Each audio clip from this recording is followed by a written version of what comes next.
I was originally thinking about how to write the music for the game, I suddenly realised that you don't see anybody in the game, and the most important character as such is the island itself. So one of the things that I did with the music was to write the island as if she or he were a character in its own right. And that's really important, I think, that you're going through this space and actually it's completely devoid of people, but the music in a way populates the island, and that the voice of the island speaks to you through the music. Which is interesting, because I think that's really come on in terms of later games we've done, that sowed the seeds for the way in which we approach music in Rapture, where it was very specifically the voice of characters.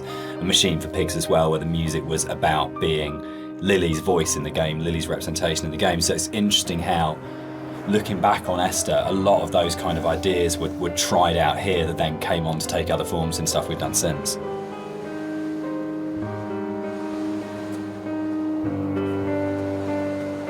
All right, let's talk about walking. Let's do it. We're gonna address the elephant in the room, the very, very slow-moving elephant in the room. So this might be a longer conversation because it kind of fits with that. So Esther was the first of the what are now called walking simulators, and it was really interesting that for us it didn't feel that weird to have a game that was slower than normal, where actually there was lots of time to just walk around and think and look at things. And it was amazing at the time how this was seen as completely revolutionary, and it's really interesting. And it's amazing to see how many other games have kind of like taken it on board. For me, it came from, I didn't see it as being odd to have a game where very little happened, where you thought about what you were doing. For me, it was kind of interesting that you could play some of the best moments in Doom are the bits where nothing's happening and you're just doing it, or System Shock, or those games that I absolutely love. Those quiet moments were the really powerful ones. But Esther is definitely slower than a lot of games, and I think that's actually why it's lasted. I think if we did have moments where we went, should it be faster, should we put a sprint button in, but I'm so pleased that we kind of held our nerve and went, no, just as like in real life, I don't run everywhere because that would be weird. It's okay to have a game where you don't run everywhere, and actually it is a bit weird to run everywhere, but if you're going to do that, then you've got to support it in other ways, and I think the music was a really powerful way of supporting that change of pace. What's really funny for me though, Dan, is that shamefully I'd never played a game before I worked on Dear Esther, so I didn't realise that all games weren't like this, which is now looking back really naive. But I didn't realise that games didn't have, always have, this slow pace, and I thought there were lots of meditative games out there, and that actually wasn't really the case at the time, and that's exploded since. But in terms of the music, supporting that pace that you'd set emotionally felt really important. So if you listen to the music, actually the BPM is at a very slow walking speed. And it just almost, there's a lot of things now that say it's called entrainment, that it slows your heartbeat, or it can speed up your heartbeat when you listen to music. And actually I think what the Esther music does really successfully is it makes you almost accept, and more than accept, that speed. You actually start to feel that's the pace of your journey, and that I really like that about the music actually. It makes you just comfortable with that pace too. I think it just eases you into it. You feel relaxed.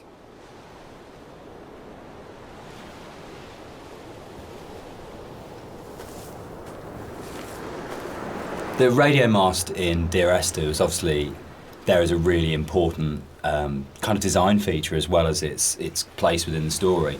And that, I think, came from, it was really interesting, it being a Half-Life mod to begin with, and the Citadel in Half-Life 2, that it tells you how far you are through the game. You're always looking up to the skyline, am I closer to the Citadel, can I see it? And it lets you know how near you are to the end of the game. And it was really important because Esther's so open in a way, and because there isn't this, you're not using kind of shootouts or kind of gating it with combat encounters to kind of constantly keep you moving, that it was really, really important that you always had that focal point of going, I know exactly from the beginning of the game, virtually right from the start, you know where you're going, you know where the game's going to end up, and you know that sooner or later you're going to be either at the base of that thing or climbing that thing, and it's always there, that red light. And I think particularly with the colour palette of the game, the fact that you've got this very, very, very clear red light that's unlike any of the other colours in the game immediately tells you as a player, this is what the shape of this thing is going to be. This is where I'm going. This gives me a purpose, even if the sort of moment by moment is a bit more abstract. Yeah, and navigationally as well, it helps you. It draws you in the right direction as you play the game. You can never get lost if you just follow that one landmark. Yeah, I think it's a really interesting place of where that sort of traditional game design is still, there's loads of it in Esther, it's just not necessarily done in quite the same way.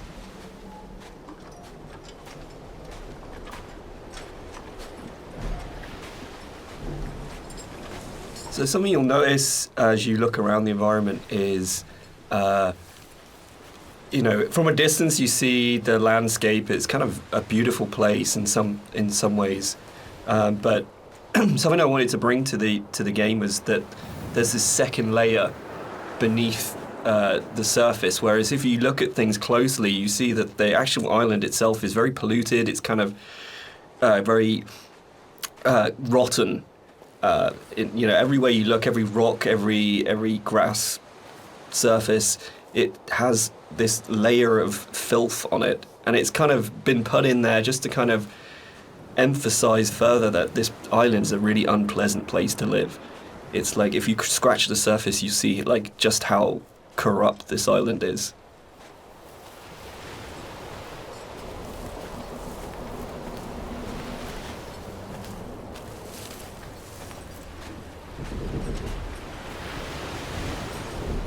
We cast and did all the voice direction for Esther ourselves for the mod, and it was basically Jess and I on a casting website just listening to people's show reels and finding what's the voice of this thing. And there was never any question about Nigel. I think we heard his show reel for the first time round. It's probably been listened to sort of 30 or 40 actors, and we started listening to his show reel and just both looked at each other and went, that's it, that's him. And it was amazing when Nigel came in. We had, I think, a day and a half to do the whole thing.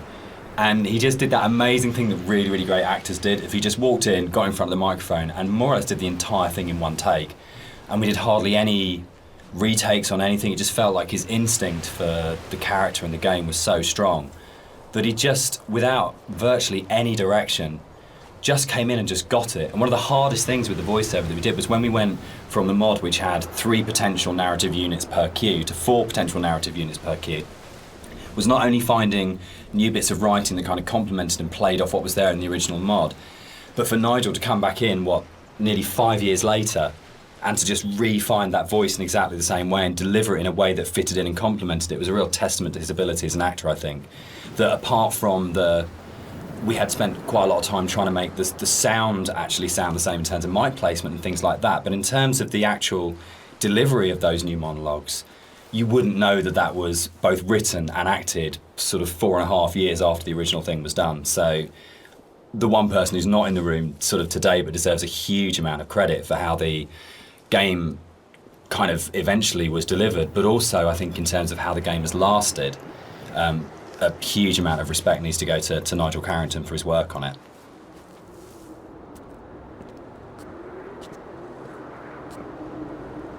So this hole in the ground was kind of a difficult thing in some ways. It's a bit of a challenging aspect of the game. Because, in some ways, it kind of like, I think for me, we wanted to have this kind of this pit here, and I wanted the player to be able to actually go as close as possible and like look over the edge and kind of have this feeling of dread and stuff. But the other issue that we faced was like, what happens if the player just jumps into the hole? Like we have no real death in the game. And from a design point of view, Dan, I mean, I don't know what you it was really hard because it was a game where we couldn't let the player die. We didn't want to have respawns, but we had to handle the fact that there would be both accidents where the player would fall off a cliff or something, but also the deliberate urges of the player. The first thing you're going to do is go, great, there's an ocean, how far out can I go? Or there's a cliff that's really high, can I jump off it? And how do you have death in a game where you can't have the player die? Because if the player starts breaking up the experience by dying and reloading, then you're in you start breaking the experience a lot.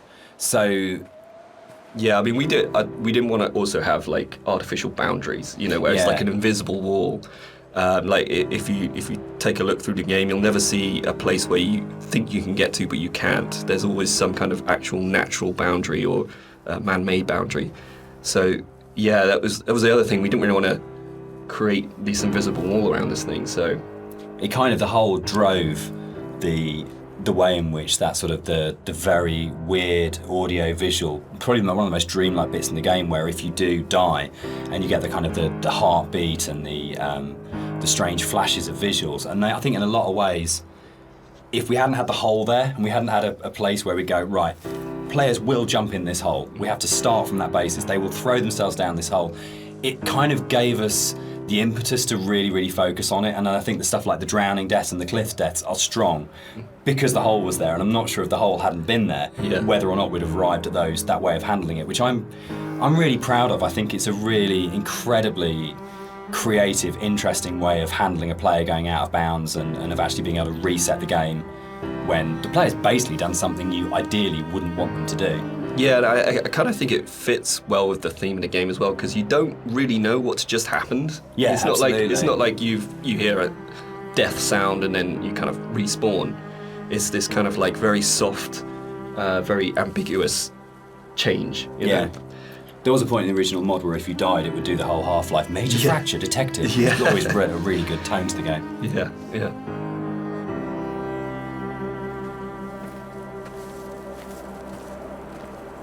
One of the really important jobs of a composer, I think, is to provide the player or the listener with different emotional tones and states. And up until this point in the game, the music has been very sparse, very intimate, and very isolating in a way. But the island is also a beautiful and magnificent place, and what I wanted to do at this point for the first time in the game is to create something that was really epic. So we go from that shift in scale where it's very intimate and small to suddenly realising that this is an extraordinary and magical place to be, as well as a difficult and quite sad and melancholic place to be. So the string players were instructed at this point to play with much more vibrato. Up until this point they've played in a very sort of Scottish style actually, no vibrato, very plain playing. But this was a really beautiful cue to write actually, because that has that scale. You suddenly realise that the island is really big and you have this beautiful vista, and the music then shifts so the player can actually just for a moment, I think, enjoy being where they are. Yeah, I think that's it. Can I? Yeah, I was going to say, this is actually one of my favourite parts of the game. It's just where everything, all the elements kind of come together perfectly. You've got the music, which is just epic, as Jess has said. You've got the landscape, which is kind of like this big open space. You've got all the little bits and pieces that I put into the detail of the environment, like the movement. There's leaves blowing around, there's the clouds in the sky. There's the mist rising off of the grass, and then you've got Dan's voiceover coming in there, and I think it's just like all of these elements coming together and just in perfect synergy, and just kind of, it really brings chills up your spine.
Inside the bothy, there is a randomised chance that you can find an ultrasound picture on the table, and I think it's the one instance of randomisation in the game that is like the pinnacle of it, because the idea that Esther was pregnant when she died changes everything emotionally about how you understand the story. And not to say that you don't care as much if you don't find it, but it just adds this other layer of just the ground falls away from him the first time I saw it, and the meaning of the crash in Esther's death just means so much more when you go, it's not just about her, there was an unborn child here. And I think that's where the randomisation just hits its absolute peak, because it's one tiny detail that may or may not be there, but if it's there, it's going to fundamentally change the way you feel about the entire thing. And that's the strength that the randomisation elements in Esther kind of provide, that you go, your likely kind of feeling about the story and your understanding about the story can be changed so absolutely by the occurrence or not of one tiny little prop detail. And that's something which, those moments I think are what make it really, really special. So it's for me, it's almost like the most important prop in the game, because when it happens, it's so profound. Yeah, and it's again, it's just something that makes each playthrough more personal, I think. This is what I love reading about, people finding these things and going, holy shit, I've just found this one thing that's going to change it. That's changed my interpretation completely. Yeah, absolutely.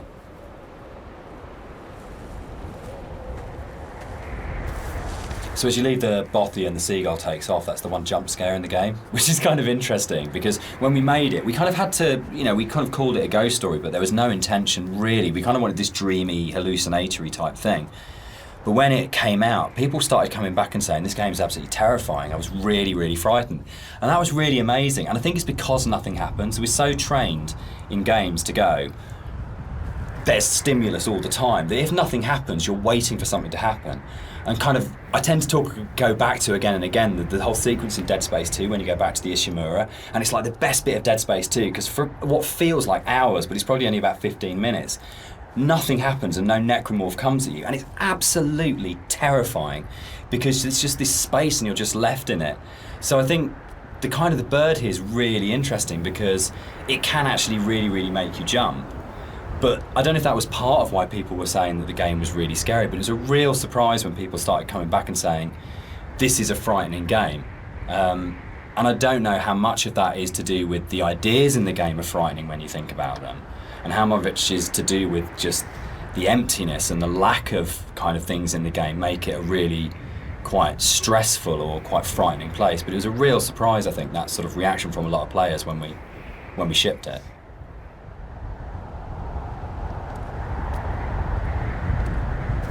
So one of the things that influenced the visuals quite a lot was the tech limitations at the time, and also the kind of themes of the game. Like, tech-wise, we were never ever gonna kind of achieve photorealism, and I think that was a good thing. I mean, really, it made us sort of stretch out into other areas, and for me as an artist, it kind of made me think a little bit more creatively.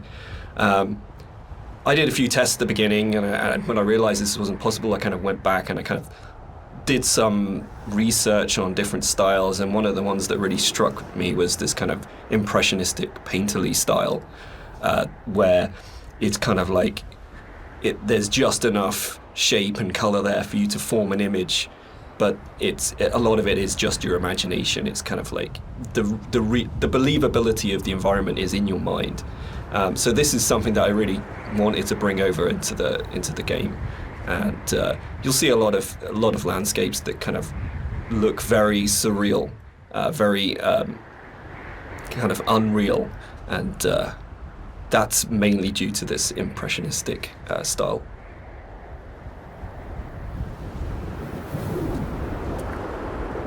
We should probably talk about some of the inspirations behind it. I'm on a strict you don't talk about Stalker kind of thing going on here. But when Rob and I started talking, I think one of the first things that we kind of discovered was how much we're both obsessed with Stalker. Yeah. And I think that was one of the major things behind it in terms of when people talk about game inspirations. I mean, for me, there's a lot of FPS stuff in there, Doom, System Shock, but I think Stalker probably more than anything else. And Roadside Picnic, the Strugatsky novel that Stalker's based on, of the idea of this incredible space that you didn't understand, that's simultaneously beautiful and threatening. And I think sort of Tarkovsky's kind of films kind of play into that as well, particularly his version of Stalker, that you want to have this place that you feel rather than think about. And for me, that was like really kind of core to all of the inspirations for the game, was this is a space that is about feeling, not thinking. Yeah, I think the movies in particular, I think I hadn't watched the movies. I'd read the book and I played the game, but when I watched the movie, it kind of all made sense to me, like why I like the game so much and why I like the story.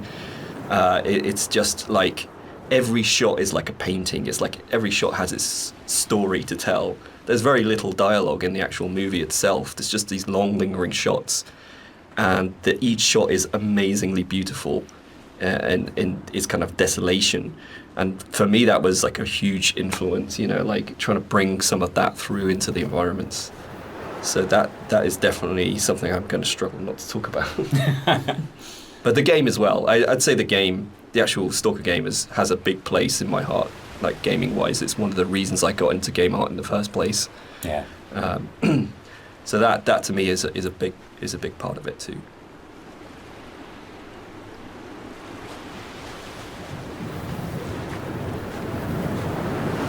One of the more interesting and challenging things to do in the visual side of things is to kind of create an emotional connection with the player.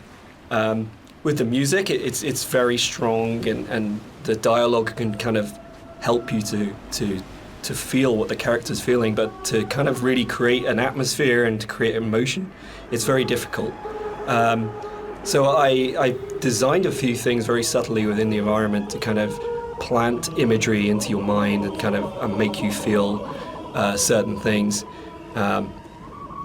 With this shipwreck on the beach, you can kind of, like, if you look at it from certain angles, you get this real, like it's like a cross sticking up. It's this kind of semi-religious imagery, but it really kind of, it's not obvious, it's not in your face, it's just kind of like something that makes you feel like something you know.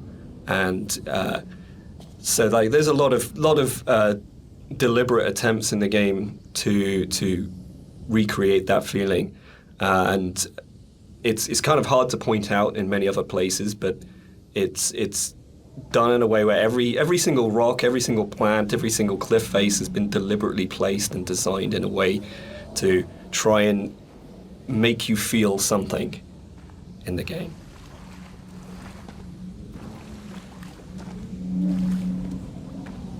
This is another of my favourite bits in the game, where you come along the edge of the sort of gully and you find hundreds of books, and it's one of the first times where most explicitly there's the suggestion that nothing you're seeing is real, because there's just no way that this can exist, and it's a really amazing, uncanny moment.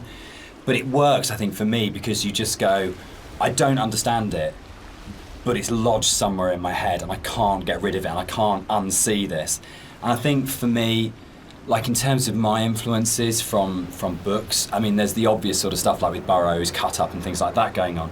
But it comes to the kind of books that I really love, that, like Roadside Picnic, or the other one by the Strugatskys as well, I absolutely love, is The Ugly Swans, that's just full of these images that you go, I don't understand, I literally have no idea what's going on here, but I can't shake it, it's just got its hooks in me. And I think more recently you've got books like Jeff Vandermeer's Annihilation does this so well, where nothing is understandable, but you feel the logic, but you can't understand the logic, but you feel like the logic's there. And that, I think, is a really powerful thing that games are so good at doing, of creating these things. And I think where a lot of game writing for me becomes kind of the wheels fall off it, is that they have these amazing ideas and then suddenly there's this huge rush of going, right, we've developed this mythos and we've shown you all the tips of the iceberg, which are really interesting, but now we're just going to show you the whole iceberg. And actually that's never that satisfactory as a player, because it robs the mystery. And I think the best game writing is those kind of moments where you go, I feel like there's something just outside the edge of my vision or just on the edge of my hearing, but it's the confidence to go, that's it, that's all you get, and the rest of it is up to your imagination. And I think it does loop back to games like Stalker. I think Skyrim at its best does it so well, where you just have these moments where you think, I want to know, but it's going to be down to my imagination to draw those things. And the player's imagination is the most powerful thing you've got in your design kit. There is nothing you can put on screen, there is nothing you can do with audio, there's nothing you can do with dialogue that will ever be as powerful as the player's own imagination. So if you oversell the idea and oversell the image, what you're actually doing is you're kind of not only robbing the player of the opportunity to invest in the game, but you're also fundamentally opting for a weaker tool than what the player can bring to the experience themselves.